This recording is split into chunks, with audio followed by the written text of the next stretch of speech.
Hello students, welcome back to my channel. तो आज के इस क्लास में हम पढ़ने वाले हैं बीए 5th सेमेस्टर में माइनर पेपर 5 हिस्ट्री पढ़ने वाले हैं। तो पार्ट 1 में ऑलरेडी हम यूनिट 1 से सब्जेक्टिव क्वेश्चन कर चुके हैं। पार्ट 2 में बचा हुआ जितना भी यूनिट 1 से क्वेश्चन है सब्जेक्टिव क्वेश्चन, वो पूरा हम कंप्लीट करने वाले हैं। क्वेश्चन आपका हिंदी इंग्लिश दोनों में रहने वाला है। शॉर्ट और लॉन्ग क्वेश्चन दोनों हम आज कवर करने वाले हैं। जितना भी VBI क्वेश्चन है वो पूरा आज हम कंप्लीट करने वाले हैं। तो आप सभी को क्लास में अंत तक बने रहना है। वीडियो को लाइक कर देना है, अपने दोस्तों के साथ शेयर कर देना है। एक एक क्वेश्चन को ध्यान से पढ़ लेना है क्योंकि बहुत ही ज़्यादा इंपॉर्टेंट रहने वाला है आपका ये पूरा सब्जेक्टिव क्वेश्चन। तो चलिए हम क्लास को शुरू करते हैं। सबसे पहला सवाल आपसे पूछा गया है, what are the theories about the origin of the Rajput. राजपूतों की उत्पत्ति के बारे में कौन कौन से सिद्धांत है।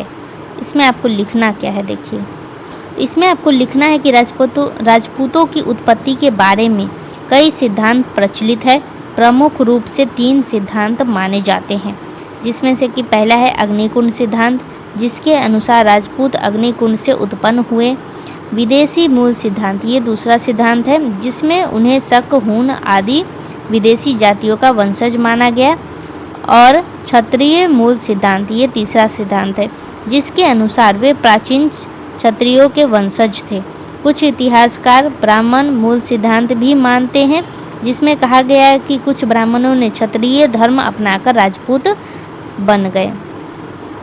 तो अब इसका मतलब क्या है वो हम लाइन बाय लाइन समझेंगे।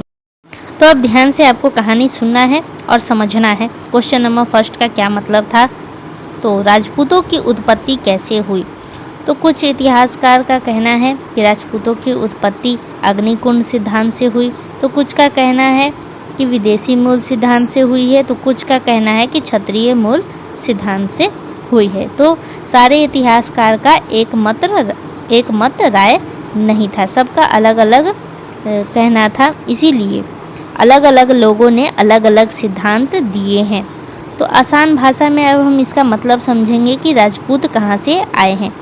तो एक एक करके अब हम समझते हैं। तो सबसे पहले हम समझते हैं, एक मिनट, तो सबसे पहले हम समझते हैं अग्निकुंड सिद्धांत के बारे में। तो इस सिद्धांत के अनुसार अग्निकुंड का मतलब है कि यज्ञ की आग जो होता है ऐसे करके बना हुआ होता है, ऐसे ऐसे करके, और इसमें आग जलता है, कुछ डालने पे आग लगता है, इसी को हम बोलते हैं अग्निकुंड सिद्धांत। तो अग्निकुंड सिद्धांत से पैदा हुए थे। तो इस सिद्धांत के अनुसार राजपूत अग्निकुंड सिद्धांत से पैदा हुए थे। तो ये जो सिद्धांत है यह एक धार्मिक कहानी है जिससे उनकी वीरता और पवित्रता को दिखाया गया। ऐसा कहा गया था कि जितने भी राजपूत की उत्पत्ति हुई है वो इस सिद्धांत के से हुई है, मतलब आग से उनकी उत्पत्ति हुई है। ये आप ऑलरेडी पढ़ चुके होंगे, 4th सेमेस्टर में भी ये हम डिटेल में पढ़ाए थे, वहाँ से भी आप पढ़ सकते हैं। दूसरा कहना था कि विदेशी मूल सिद्धांत से उनकी उत्पत्ति हुई है। तो इसमें क्या कहा गया है इस सिद्धांत में, इस सिद्धांत में कहा जाता था कि राजपूत शक, हूण जैसे विदेशी जाति के वंशज थे। तो ये लोग पहले भारत पर आक्रमण करने आए थे और बाद में यही बस गए और धीरे धीरे राजपूत कहलाने लग गए थे। तो इस सिद्धांत का ये कहने का मतलब था। अब तीसरा सिद्धांत है क्षत्रिय मूल सिद्धांत। तो इस सिद्धांत का क्या कहना है, तो इस सिद्धांत का कहना है कि राजपूत प्राचीन क्षत्रिय योद्धा वर्ग के वंशज है। यह सबसे ज़्यादा माने जाने वाला सिद्धांत है क्योंकि राजपूतों का काम भी युद्ध करना और राज्य की रक्षा करना ही था, इसीलिए इस सिद्धांत को सबसे ज़्यादा सही और सटीक माना गया। अब आपका चौथा यहाँ पे सिद्धांत दिया गया है ब्राह्मण मूल सिद्धांत। तो इसका क्या कहने का मतलब है कि कुछ जो इतिहासकार हैं वो मानते हैं कि कुछ ब्राह्मणों ने समय के साथ क्षत्रिय धर्म अपना लिया और वे राजपूत बन गए थे, यानी उन्होंने अपना काम बदल लिया और योद्धा बन गए थे। तो ये सिद्धांत का ये कहने का मतलब था। तो एक आसान भाषा में बोले तो राजपूतों की उत्पत्ति एक ही जगह से नहीं हुई है, बल्कि अलग अलग जातियों और लोगों से मिलकर के बनने से हुई है। तो ये आपको समझ में आ गया होगा कि राजपूत की उत्पत्ति कैसे हुई है। 1-2 सिद्धांत नहीं है बल्कि 4-4 सिद्धांत यहाँ पे आपको बताया गया है। तो आई होप कि आपको समझ में आ गया होगा कि राजपूत की उत्पत्ति कैसे हुई है। अगला सवाल आपसे पूछा गया है, right the names of the Rajput dynasty, यानी राजपूत वंशों के नाम लिखिए। तो यहाँ पे आपको लिख देना है राजपूत काल में कई प्रमुख वंश थे, जैसे कि चौहान वंश, परमार वंश और प्रतिहार वंश, सोलंकी वंश, चंदेल वंश और सिसोदिया वंश। तो ये कुछ वंशज के नाम दिए गए हैं जो कि आपको याद रखना है, ये क्वेश्चन पूछा जाएगा। तो इन वंशजों ने भारत के विभिन्न क्षेत्रों में शासन किया और अपने साहस व वीरता के लिए ये सब प्रसिद्ध हैं। तो आपको ये नाम याद रखना है। तो अब हम बढ़ते हैं क्वेश्चन नंबर 3 की तरफ। क्वेश्चन नंबर 3 में आपसे पूछा गया है कि describe the social condition of the Rajput age, यानी राजपूत काल की सामाजिक स्थिति का वर्णन कीजिए। इसमें आपको लिखना है राजपूत काल में समाज जाति व्यवस्था पर आधारित थी।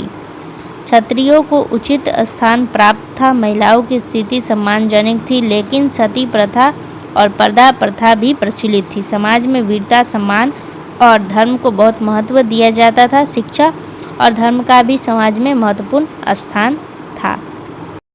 तो अब आपको इसका मतलब समझना है कि इस क्वेश्चन का आंसर का क्या मतलब है कहने का। यहाँ पे लिखा गया है कि राजपूत काल में समाज जाति व्यवस्था पर आधारित थी।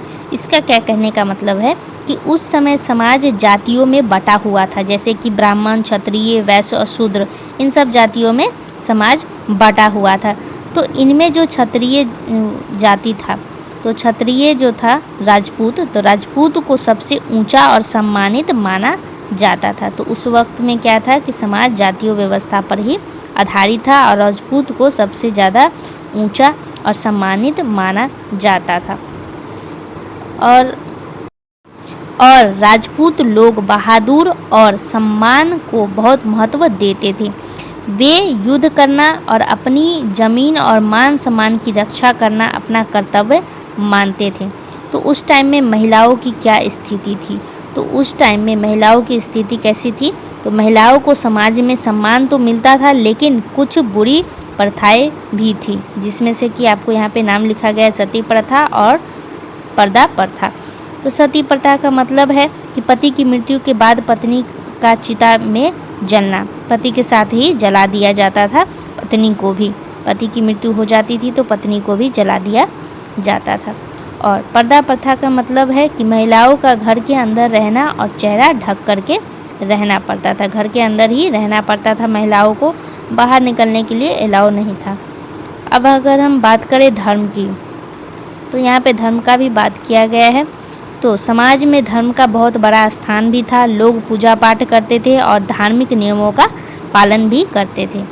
अब अगर हम बात करें शिक्षा की, तो शिक्षा का भी महत्व था, खास करके ब्राह्मण और उच्च वर्ग के लिए। वे धर्म और शास्त्र और ज्ञान की पढ़ाई भी करते थे। ये लोग क्या करते थे? धर्म और शास्त्र की भी पढ़ाई करते थे। तो राजपूत काल का समाज जाति पर आधारित था, वीरता और धर्म को मानने वाला, और कुछ अच्छी व कुछ बुरी प्रथाओं वाला भी था।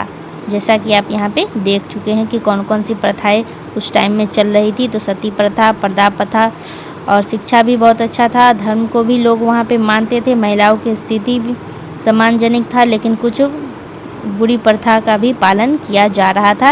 और समाज क्या था? जाति व्यवस्था पे आधारित था। आई होप कि आपको समझ में आ गया होगा। तो अब हम बढ़ते हैं अगले क्वेश्चन की तरफ।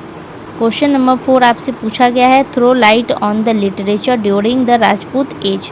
राजपूत काल के साहित्य पर प्रकाश डालिए।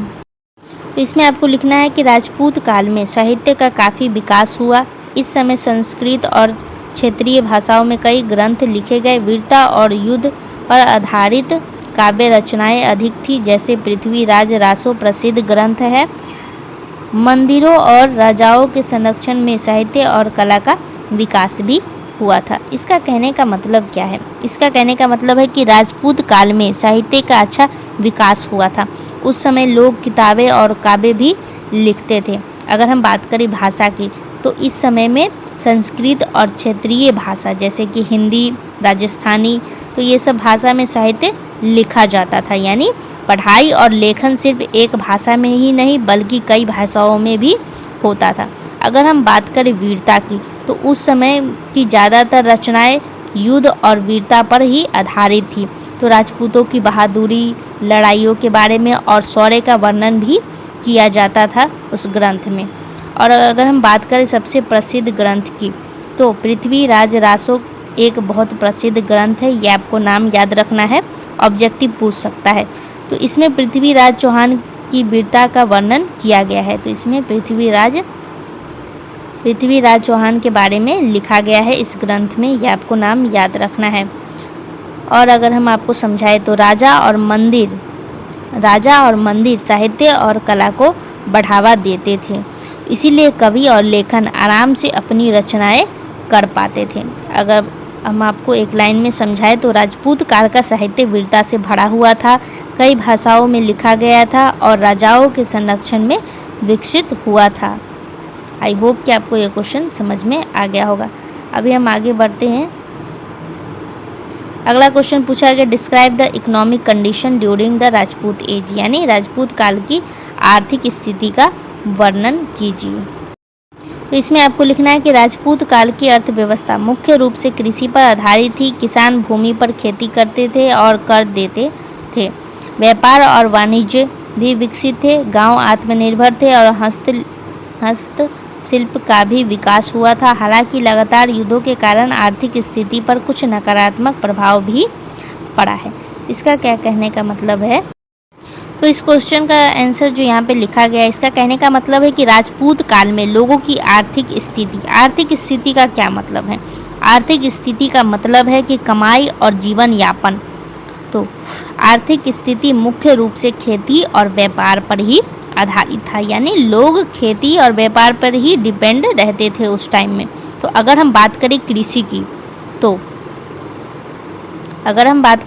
की, तो उस समय की अर्थव्यवस्था का मुख्य आधार कृषि ही था। किसान खेती भी करता था और अपनी उपज का कुछ हिस्सा कर के रूप में राजा को देता था, यानी टैक्स भरता था। किसान क्या करता था? टैक्स भरता था उस टाइम में। अगर हम बात करें व्यापार और वाणिज्य की अगर हम बात करें, तो उस समय व्यापार भी अच्छा चलता था। लोग सामान खरीदते बेचते थे और अलग अलग जगहों से वस्तु आती जाती भी थी। अब अगर यहाँ पे लिखा गया है गांव आत्मनिर्भर था, इसका क्या कहने का मतलब है कि गांव आत्मनिर्भर भी होते थे उस टाइम में, यानी गांव के लोग अपनी ज़रूरत की चीज़ें खुद ही बना लेते थे। यहाँ पे लिखा गया हस्तलिपि। हस्तलिपि का क्या मतलब है कि उस समय हस्तलिपि जैसे कि कपड़ा, मिट्टी के बर्तन आदि, ये सब चीज़ का भी उस टाइम में विकास हुआ था। तो कारीगर अपने हाथों से चीज़ें बनाते थे, उसी को हम क्या कहते हैं? हस्तलिपि, जो कि अपने हाथों से ही बनाते थे, खुद की ज़रूरत की चीज़ अपने हाथों से ही बनाते थे। लगातार युद्ध होने के कारण आर्थिक स्थिति पर बुरा असर भी पड़ता था। खेती, व्यापार और धन संपत्ति को नुकसान भी होता था। तो राजपूत काल की अर्थव्यवस्था कृषि, व्यापार और हस्तलिपि पर आधारित थी, लेकिन युद्धों से प्रभावित भी होती थी। तो युद्ध के कारण इन सभी को प्रभाव भी पड़ता था, नकारात्मक प्रभाव इन सभी पे पड़ता था। तो आई होप कि इस क्वेश्चन का आंसर आप सभी को समझ में आ गया होगा। तो जितना भी शॉर्ट क्वेश्चन था वो पूरा कंप्लीट हो चुका है। अब हम देखने वाले हैं लॉन्ग क्वेश्चन। आपसे कुछ पूछा गया है इस यूनिट 1 से पूछा गया है long question. Critically examine the different theories about the origin of the Rajput, यानी राजपूतों की उत्पत्ति के विभिन्न सिद्धांतों का समालोचनात्मक वर्णन कीजिए। तो ये क्वेश्चन आपसे पूछा गया है। तो इसमें आपको क्या लिखना है वो भी दिखा देते हैं। सबसे पहले आपको एक चीज़ यहाँ पे समझना है कि समालोचनात्मक वर्णन का क्या मतलब है। तो जब हम कहते हैं समालोचनात्मक वर्णन, तो इसका मतलब होता है कि सिर्फ बताना नहीं है, बल्कि हर सिद्धांत की अच्छाई और कमी भी बताना है। तो समालोचनात्मक वर्णन का मतलब आपको समझ में आ गया होगा। तो चलिए अब हम एक एक सिद्धांत को समझ लेते हैं कि इसमें कौन कौन सा सिद्धांत के बारे में आपको लिखना है। तो राजपूतों की उत्पत्ति के बारे में कई सिद्धांत दिए गए हैं, जिनमें से कोई भी पूर्ण रूप से प्रमाणित नहीं है। अग्निकुंड सिद्धांत के अनुसार 4 प्रमुख राजपूत वंश अग्निकुंड से उत्पन्न हुए, लेकिन यह एक पौराणिक कथा मानी जाती है। विदेशी मूल सिद्धांत के अनुसार राजपूत, शक और हुन हुन जैसे विदेशी आक्रमणकारियों के वंशज थे, परंतु यह सिद्धांत सभी राजपूतों पर लागू नहीं होती। क्षत्रिय मूल सिद्धांत सबसे अधिक स्वीकार है, जिसमें कहा गया है कि राजपूत प्राचीन क्षत्रियों के वंशज है। कुछ इतिहासकार ब्राह्मण मूल सिद्धांत भी देते हैं। इन सभी सिद्धांतों का विश्लेषण करने पर यह निष्कर्ष मिलता है कि राजपूतों की उत्पत्ति मिश्रित थी। तो ये आपको समझना है। अब हम आपको समझा देते हैं इसका मतलब। तो सबसे पहले आपको जानना है अग्निकुंड सिद्धांत के बारे में। तो इस सिद्धांत में कहा गया कि राजपूत अग्निकुंड यानी यज्ञ की आग से उत्पन्न हुए हैं। यह एक पौराणिक कहानी है। इसका उद्देश्य राजपूतों को पवित्र और महान दिखाना था, लेकिन इसमें कोई पक्का ऐतिहासिक प्रमाण नहीं मिलता है। अब हम अगर बात करें विदेशी की, तो विदेशी मूल सिद्धांत की अगर हम बात करें तो इसमें कहा गया है कि इसके अनुसार राजपूत शक और हुन जैसे विदेशी आक्रमणकारियों के वंशज हैं। तो इतिहास में ये जाति भारत आई थी, कुछ लोग यहीं बस गए होंगे, लेकिन यह सिद्धांत सभी राजपूतों पर लागू नहीं होता है, इसीलिए पूरी तरह इसको भी सही नहीं माना जाता है। और तीसरा अगर हम बात करें तो तीसरा है आपका क्षत्रिय मूल सिद्धांत। तो क्षत्रिय मूल सिद्धांत में कहा गया कि इसके अनुसार राजपूत प्राचीन क्षत्रियों के वंशज हैं। राजपूतों का काम भी युद्ध करना ही था, इसीलिए यह सिद्धांत सबसे ज़्यादा सही और स्वीकार माना जाता है। अब चौथा सिद्धांत यहाँ पे दिया गया ब्राह्मण मूल सिद्धांत। तो इसमें कहा गया कि कुछ ब्राह्मणों ने अपना पेशा बदलकर क्षत्रिय धर्म अपना लिया था। तो समाज में बदलाव के कारण ऐसा हुआ होगा, लेकिन यह भी सभी पर लागू नहीं होता है। तो अंत में क्या कहा गया? तो अंत में कहा गया कि जब हम सभी सिद्धांतों को देखते हैं तो कोई भी 100% सही नहीं है। इसीलिए इतिहासकार मानते हैं कि राजपूतों की उत्पत्ति मिक्स्ड ओरिजिन है, यानी मिश्रित है, यानी वे अलग अलग जातियों और समूहों से मिलकर के बने हुए हैं। तो इसीलिए अब हम एक लाइन में अगर आपको हम समझाएं तो राजपूतों की उत्पत्ति के सभी सिद्धांतों में कुछ न कुछ कमी है, इसीलिए उनकी उत्पत्ति मिश्रित मानी जाती है। तो आई होप कि आपको राजपूतों की उत्पत्ति के बारे में समझ में आ गया होगा। तो अब हम बढ़ते हैं क्वेश्चन नंबर 2 की तरफ। क्वेश्चन नंबर 2 आपसे क्या पूछा गया है? क्वेश्चन नंबर 2 में आपसे पूछा गया है what do you know about the origin of the Rajput. राजपूतों की उत्पत्ति के बारे में आप क्या जानते हैं? तो आई होप कि आपको ये बहुत ही अच्छे तरीके से समझ में आ गया होगा। फिर भी हम आपको आंसर दिखा देते हैं। तो राजपूतों की उत्पत्ति के विषय में इतिहासकार के बीच बहुत ही ज़्यादा मतभेद था। सारे इतिहासकार का अलग अलग कहना था, सबका सिद्धांत अलग अलग था। तो कुछ उन्हें प्राचीन क्षत्रियों के वंशज मानते थे, तो कुछ का क्या कहना था कि वो विदेशी जाति से जोड़ते हैं, तो कुछ का कहना था कि वो विदेशी है। तो अग्निकुंड सिद्धांत भी प्रसिद्ध है। वास्तव में राजपूतों की उत्पत्ति एक ही स्रोत से नहीं हुई है, बल्कि विभिन्न जातियों और समूहों के मिश्रण से हुई है। उन्होंने समय के साथ अपनी अलग अलग पहचान बनाई और मध्यकालीन भारत में महत्वपूर्ण भूमिका निभाई है। तो इस क्वेश्चन का आंसर इतना ही लिखना था। अभी हम आगे बढ़ते हैं। क्वेश्चन नंबर 3 आपसे पूछा गया है give a short description of the chief Rajput dynasty, यानी प्रमुख राजपूत वंशों का संक्षिप्त वर्णन कीजिए। तो इसमें आपको क्या आंसर लिखना है? इसमें आपको लिखना है कि राजपूत काल में कोई प्रमुख वंशों का उदय हुआ। राजपूत काल में कई प्रमुख वंशों का उदय हुआ। चौहान वंश के शासक पृथ्वीराज चौहान बहुत प्रसिद्ध थे और परमार वंश ने मालवा क्षेत्र में शासन किया। प्रतिहार वंश ने उत्तर भारत में अपनी शक्ति स्थापित की। सोलंकी वंश गुजरात में प्रसिद्ध है। और चंदेल वंश की अगर हम बात करें तो चंदेल वंश ने खजुराहो के मंदिर का निर्माण करवाया। अगर हम बात करें सिसोदिया वंश की तो ये मेवाड़ में शासन करते थे। तो इन सभी वंशजों ने भारतीय इतिहास में महत्वपूर्ण योगदान दिया और अपनी वीरता और संस्कृति के लिए ये सब जाने जाते हैं। तो ये आपको याद रखना है कि कौन सा वंश कहाँ शासन करते थे और कौन क्या किए हैं, तो ये आपको याद रखना है। तो क्वेश्चन नंबर 3 भी कंप्लीट हो चुका है। तो आज के इस क्लास में जितना भी क्वेश्चन था, शॉर्ट क्वेश्चन, लॉन्ग क्वेश्चन, जितना भी आपका यूनिट 1 से करवाना था वो पूरा कंप्लीट हो चुका है। तो आई होप कि ये वीडियो आप सभी के लिए काफ़ी हेल्पफुल रहा हो। तो वीडियो को लाइक कर देना है, शेयर कर देना है अपने दोस्तों के साथ, और मिलते हैं हम अगले क्लास में अगले यूनिट के साथ। तो अगला यूनिट हम पढ़ने वाले हैं यूनिट 2। यूनिट 2 में जितना भी क्वेश्चन आंसर होगा वो पूरा हम लेकर के आएंगे, आप सभी को समझाएंगे। तो आप सभी को क्या करना है कि कोई भी दिक्कत हो कमेंट में पूछ लेना है। अगला क्लास आप सभी को कौन सा चाहिए तो कमेंट में बता देना है। तो चलिए क्लास को यहीं पे एंड करते हैं।